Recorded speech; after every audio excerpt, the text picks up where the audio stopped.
Gaur inauguratu dute Baionako Kanopia hondakindegia. Urte hasieratik birziklatze sistema berria indarrean da Ipar Euskal Herrian.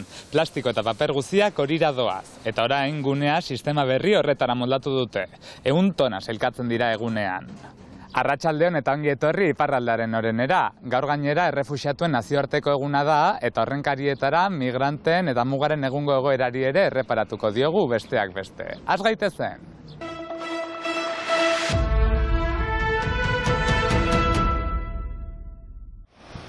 Ekainaren 20 errefuxiatuen nazioarteko eguna da, eta hilabete guztian zehar etorkinekin federazioak hitzorduak antolatu ditu migranten bidea oztopatzen dituzten mugak hizpide hartzeko. Muga hilgarriak, kasu batzuetan. 2021 ziburun 3 pertsona hil ziren trenak harrapatuta, eta bizirik atera zen laugarrenak bigarren salaketa bat jarri berri du zendutakoen familiekin batera. Gertatutakoa argitzeko eskatzen dute. Afera klasatua izan zen, erabaki dute ekartzea elementu berriak, bederen galegitea, aztertuak izan ez ziren elementuak. Ikusiko dugu, baina bide judiziala importantea da ere gure eskubidean, baina bereziki migranten eskubideak errespetarazteko. Euskal Herria harrera lekua izaki, elkartasuna azpimarratzen dute migranteekin lan egiten duten elkarteek. Alta, sarri kriminalizatu egiten dituztela salatzen dute. Ez da posible, hola segitzea, ze guk egiten duguna badakigu ez dela ilegala, ez da legez kanpoko zerbait, guk laguntzen ditugu, beraz gure lana da elkartasuneko lan bat, eta legeak hori bai ezatzen du, ez du debekatzen. Gainera, berriki hartutako erabaki judizial batek jurisprudentzia aldaketa bat ekar dezakela ohartarazten dute. Jurisprudentziak erraiten du, orain arte bederen, ez badugu dirurik ateratzen, humanoki egiten badugu, ez dela delitu bat. Eta hainbat auzi izan dira, aldiz duela biegun, deigorte batek, kontrarioa errandu lehen aldikot, behar zuela zigor bat, eta berriz eman diote amanda honen erabakia. Aldaketa bat eskatzen diote Europari, migrantei jarrera duina egin ahal izateko. Egun, migrante eta refuxiatuak baztertu egiten dituztela uste baitute. Argi da, oraintxe Grezia ondoan gertatu dena, Espainia, Frantzia eta Europa osoaren etorkinen migrazio politika ez da irekitzeko gogoz egin, da gero eta Europa itxiago bat izateko. Ahera egia gira eskualegian, dainan guk jogu Europa ere ahera tokia izan behar dela. Elkartasun hori adierazteko, errefuxiatuen egun honetan elkartasun une baterako deia egin dute Donibane Loizunen, arratsaldeko 6etan herriko plazan.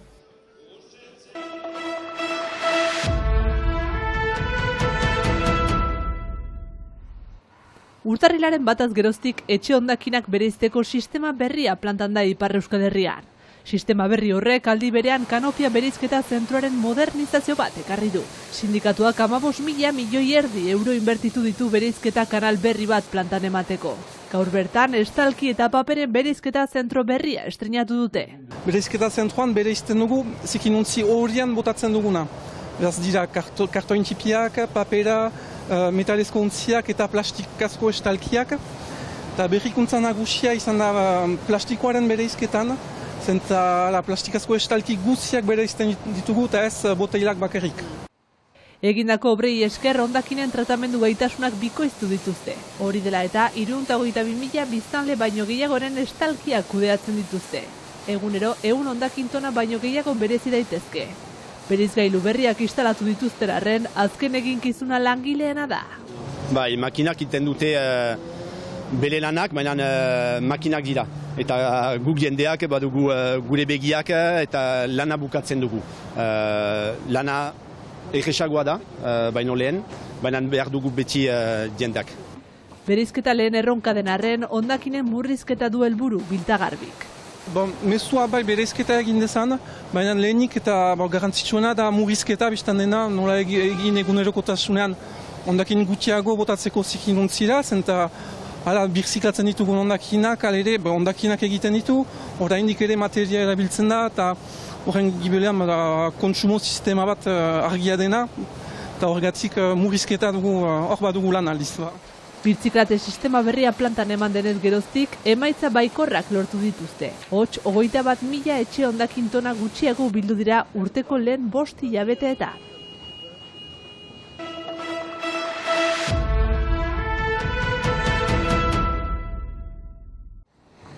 Euskal Kostaldeko Ospitaleak aplikazio berria du, Iparla izenekoa. Mugikorrean deskargatuta edo QR kode baten bidez, Baionako San Leon gunean orientatzeko balio du. Il est important pour nous de bien accueillir les patients qui viennent à l'hôpital, les patients, leurs familles, les usagers.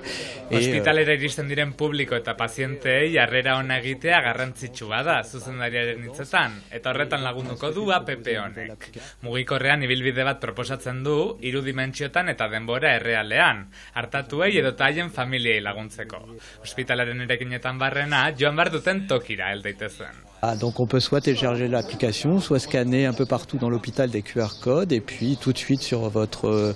QR kodea ospitaleko 50 bat afixetan jarri dute, aplikazioa deskargatu nahi ez duenaren. Bestela, mugikorrean instalatuta, sarerik gabe ere funtziona dezake. Un dispositif très simple qui peut être utilisé par n'importe qui sans être un pro de l'informatique ou de l'utilisation. Simplea da eta behar bat erantzuten dio. 3.000 pertsona inguru igarotzen dira egunero sarreratik eta etxetik ospitalerako bidea ere marka dezake. Suipin enpresa garatu du propio Baionako Ospitalarentzat eta izanarekin euskararik egin izan diote, baina momentuz euskarazko bertsioa ez da eskuragarri. Astenetatik goiti, ospitalera bertaratzen diren guztiek erabili ahalko dute.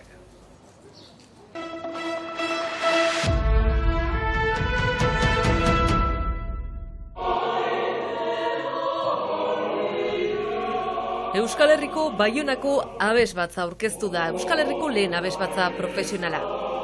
Jordi Freixaren zuzendaritzapean, 8 gizonezkok eta 8 emakumezkok osatzen duten abesbatza. Antzinean abesten zian, zeak abestiak tradizionalki edo abesten dianak. Gehien bat, euskeraz eta Euskal Herrian.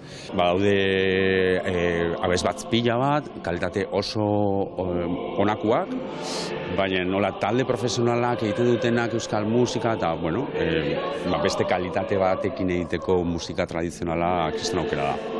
Bai. Baionako herriko etxearen apustua da eta jada lehen kontzertuekin hasi dira. Le devoir moral. Kantuaren transmisioaren behar morala genuen iparraldean. 2022 amaieran sortua Euskal Kantugintza modu profesionalean lantzeko. Lehen aldia da egitura publiko batek horrelako apustu bat egiten duena. Aukera berezi bada. Azken finean dirua lortzen duzu, zuri asko gustatzen zaizun zerbaitagatik, lanbide moduko bilakatu daiteke, eta asko eskertzen da. Horretan laguntzeko udaletxe bat izateko zure atzetikan asko laguntzen du, eta Baionako hiri bat bezalakoa, areta baito. Le chant en Pays Basque est quelque chose de très naturel et de convivial, bien sûr que c'est tout ça. Kantu Euskal Herrian gauza naturala da eta abesbatza amaterrek lan ikaragarria egiten dute. Baina mundu osoarentzat kantuak Euskal Herrian duen konpromisoarekin betetzeko bikaintasun maila behar da. Bikaintasuna ez soilik koroaren forman, baitaren nazioarteko bira bat egin ahal izateko adibidez dio. Mais c'est aussi par exemple la capacité d'assumer une tournée internationale de 2 mois et demi. Abeslari lirikoak 8 emakume eta 8 gizonezko eta era bateratuan baina baita bananduta edo bakarlari moduan arituko direnak. Repertorioak eskatzen duna, ia esan.